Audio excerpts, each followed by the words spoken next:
when you come to the character, how was the first impression when you were reading the book and you say, okay, I'm going to be her?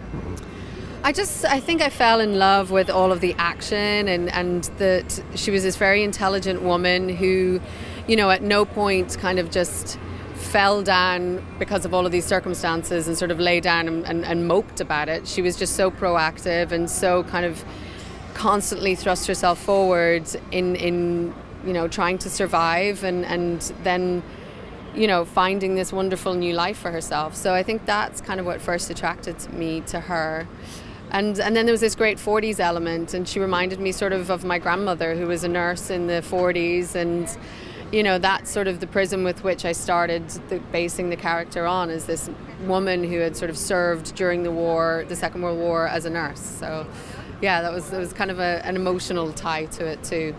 Yeah, and you are an Irish going to be hidden or get lost in Scotland. So how was that dynamic to be an Irish being in Scotland and that getting into the culture and the characters back in the time in 1945 and in the 1743, I think.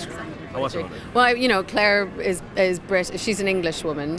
So as an Irish woman playing an English woman in Scotland, it was great actually. The accent really sort of helped sort of inform the character as well.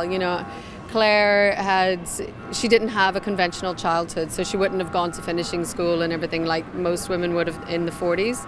So it wasn't this very clipped British, but I had great fun sort of trying to find the accent that was kind of going to fit her.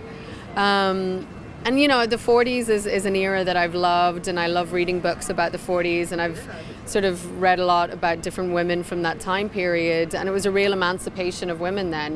They'd finally been very useful in the war. A lot of them worked, in factories, or as Claire did, went to the actual front lines, and so that was this really interesting time period for a woman, and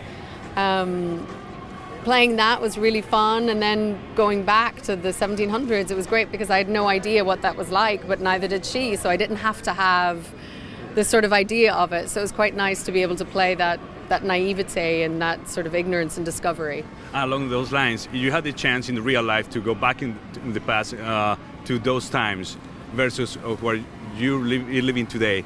What would you miss the most about the 21st century? Oh, well, cleanliness, because the 1700s is very dirty.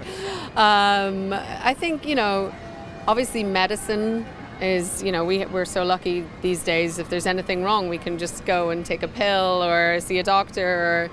But I think there's also something really beautiful about that time where there's that kind of natural world and nobody's on their phones and you don't have all this confusion and interference. But I think I still would choose this time. Another thing is you had to choose between two men, the love of two men. Mm-hmm. And that's something that probably is one of the main characteristics of the books from Diana Gabaldon that people relate the most, mostly women.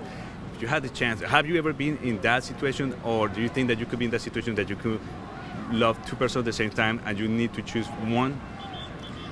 Well, I struggled with sort of that thing as an actor. I was like, well, what is it about these two men that I genuinely believe she loved Frank, but I think that it was a love that she didn't really question. I think it was just this is what she did. She met him very young and she got married, so it was a love, but it wasn't the depths of how she feels for Jamie, because I feel like Jamie, it's this timeless, metaphysical kind of really, it's otherworldly, that love. I don't think I've ever been in that position. I think that you always know who's right for you and who's not. I mean, I think when I've come out of something and then met someone new, you always you still hold love for that other person, but, there's space in your heart to have a little love for everyone, right?